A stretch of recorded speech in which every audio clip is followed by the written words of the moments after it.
Hello, welcome back to another Sunday Stock Talk, where we talk about what happened in the last week, what's happening in the next week, and what you need to think about with your UK tax-free ISA. So we started the week, which had been a bit of a rally from the previous pullback on the previous week. So start of the week was the 23rd. So if we look at QQQ here on the screen, we can see we started the week at about 520 and we ended the week at about 522. And during the week, we had a rally up. So we rallied all the way up to 532 and then we rallied back down to 522. Now, is this unusual? Is this good? Is this bad? So let's think about it. So if we look on the 1 day chart, we can see that, well, let's add in an EMA as well, moving average. We can see that QQQ, which is a measure of the NASDAQ 100, which is the 100 biggest companies basically in the US, has been slowly gaining ground, pulling back, gaining ground, pulling back, bouncing off the moving average for the past few months now. So this chart roughly goes back to October, so the last 3 months, and what we can see is gaps up, pulls back, gaps up, pulls back, gaps up, pulls back, gaps up, pulls back, and they're just happening again and again and again. So what does that mean? Why is that important? What does it mean? So I guess what it means is don't be afraid to take profits firstly. So if you see a big gap up, don't be afraid to take profits.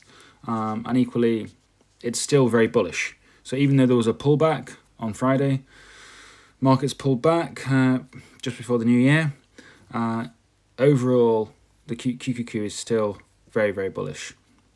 So not really too much happened last week because it was Christmas and various other things were going on.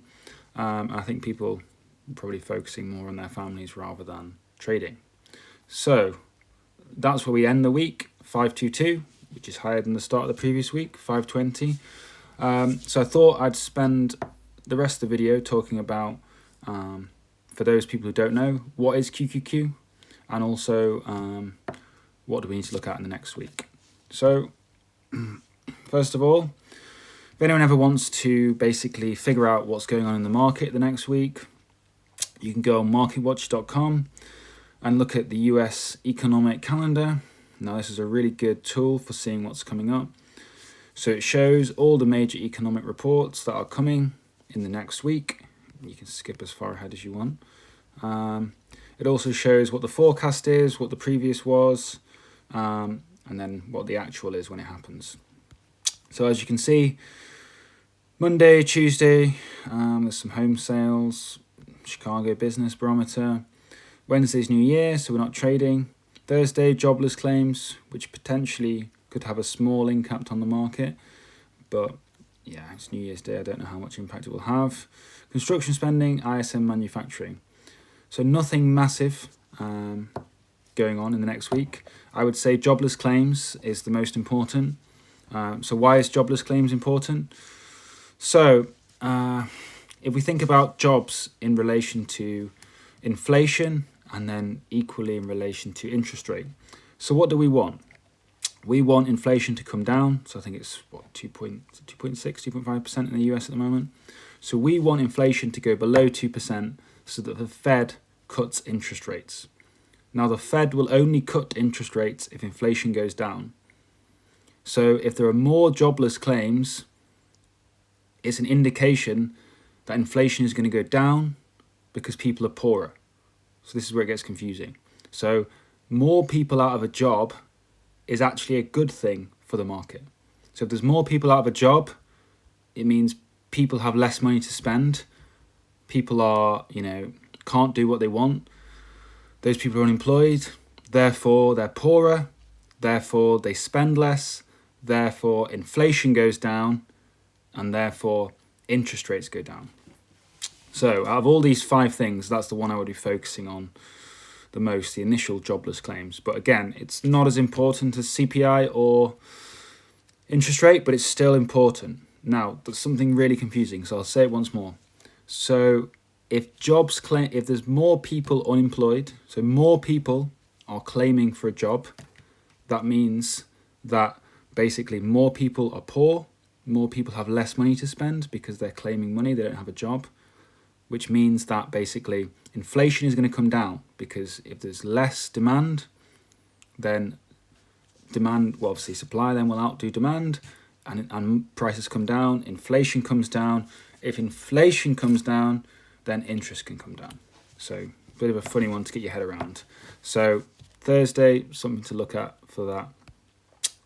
But yeah, so for the upcoming week, if we go back onto the chart, I wouldn't be surprised to see a further drop potentially to the moving average, or even QQQ to rally back up. Now, what have I done to prepare for that? So during this drop, during the drop from basically when it hit highs of 530, I sold. I didn't sell at 532, but it was around 530. I sold. It then went down, and I bought more again. So I basically bought more QQQ. The market's still incredibly bullish. I expect it to bounce back. Now, have I bought it with all my money? No. And if we think about our risk calculator, we need to check that it's turning before we actually start to invest loads. So what we do is, we see a pullback, good time to invest. We invest. It's not bounced off the moving average yet. It doesn't have to. Therefore, we can invest some of our money. So if it drops further, we have more to invest. But if it bounces back and doesn't pull all the way back to the moving average, then we can see profits. And remember, people, don't be afraid to take your profits, and don't be afraid to cash out. Having cash, and because things can happen anytime, and therefore you need to be prepared. Always have money available to average down, and so on. Equally, if it's going up, just let it go up, up, up. But if you see those signs of resistance or those signs of pullback, don't be afraid to cash out. So hopefully you enjoyed that video. Thank you very much, and speak to you soon.